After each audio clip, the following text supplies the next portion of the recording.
Assalamualaikum warahmatullahi wabarakatuh. My name is Kinanti Wahyuningsih. I'm from 13th group and I'm the first speaker. And I would like to present about word meaning, memory, and recognize. A word is the smallest unit of spoken language which has meaning and can stand alone. It is a written representation of one or more sound which can be spoken to represent an idea, object, action, etc. In order to be understood by the people, a word must have meaning. Word meaning. The meaning of word is often complex, having such components as a picture, an idea, a quality, a relationship, and personal feeling and association. Type of meaning. There are 7. The first type is conceptual meaning.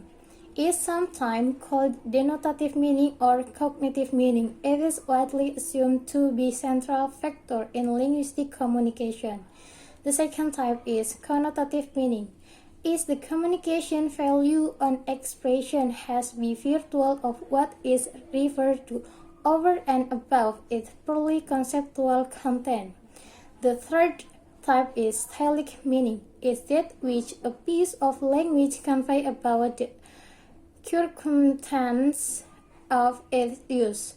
A recent account of English has recognized some main dismission of stylistic variation.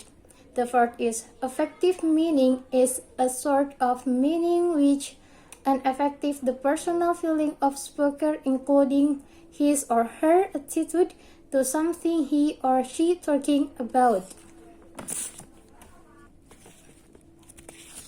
The fifth is reflection meaning. Involves an interpretation of lexical level of language. It is the meaning which arises in the case of multiple conceptual meaning, when one sense of word forms part of our response to another case.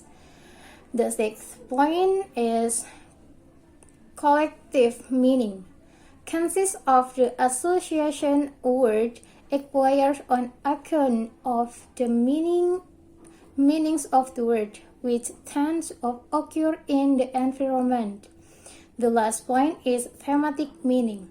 Is the meaning that is communicated by the way in which the speaker or reader organizes the message in the term of ordering, focus, emphasis. Memory. According to Madeline M.C. Lodge in 2013 state that memory is focus of maintain information over time. There are 3 general phases of the mass current and general occupied meaning models. The first is sensory memory, require the storage of sensory events that are experienced in real time by each of the 5 senses.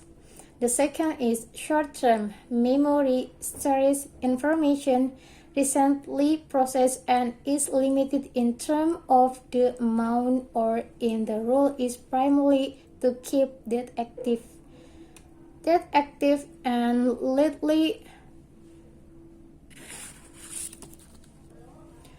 available. The last is term memory. Long-term memory holds unlimited amount of information intermediately. Recognize.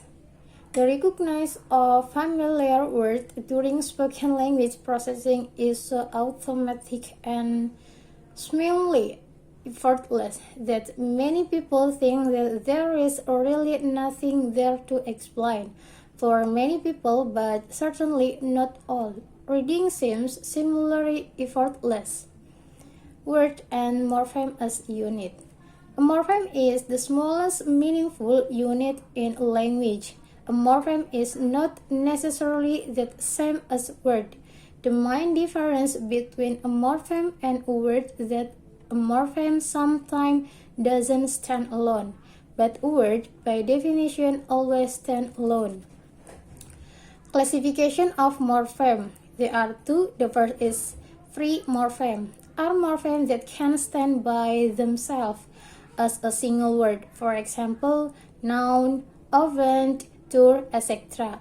There are two types of free morpheme. The first is lexical morpheme, are morphemes that carry the content of the message we convey, like verbs, noun, adjective, and adverb.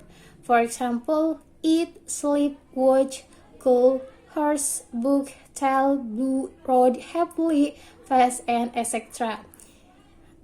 The second is the second from the type of free morpheme is foundation morpheme, are morphemes that carry grammatically meaning, like article, the, an, demonstrative, this, that, those, this. Auxiliary verb, will, is, must, does.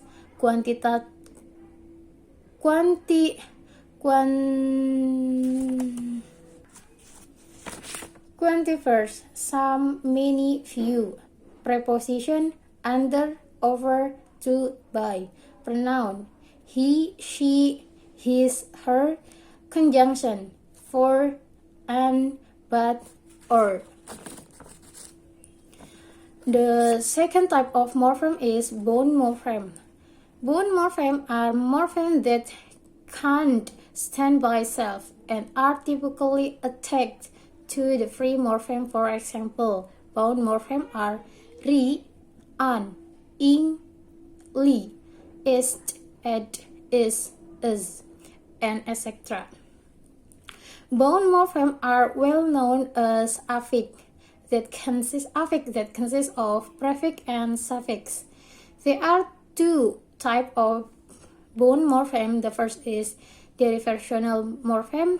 When combined with a root, change the semantic meaning or the part of speech of the affective word. For example, in the word happiness, the addition of bone morpheme ness to the root happy changes the word from an happy adjective happy to a noun happiness. And the second is inflection morpheme. Modify the tense, aspect, mood, person, or number of a verb or the number, gender or case of a noun, adjective, or pronoun without affecting the word's meaning or class part of speech. Example of applying inflection morpheme to word are adding s to the root dog to form dogs, or adding ed weight from weight. Categories object. The first is direct object. A direct object is a noun or pronoun that receives the action of the sentence. The direct object answers whom or what. In regards to verb formula on direct object, subject plus action verb plus what or whom. Example, Jen as a subject plus head as an action verb and plus the ball, what or whom. And ball is direction object. Recognize. The recognize a familiar word during spoken language. Indirect object is always a noun and a direct object must exist before an indirect object can exist. To find indirect object, ask to whom or what, or for what or whom. For example, the first example is Dan made her cake. Dan made what? A cake. A cake is direct object. To whom or what or for what did Dan make the cake? Her. Her is indirect object. Word meaning decomposed. The basic idea of a word, meaning decomposition, is taken from the learning skill or adult human where words are explaining using the word. Example, canary is a bird, color yellow, size small. Penguin is a bird, movement swim. Bird is a vertebrate, has part wings, reproduction, eggs laying. That's all for me. Thank you.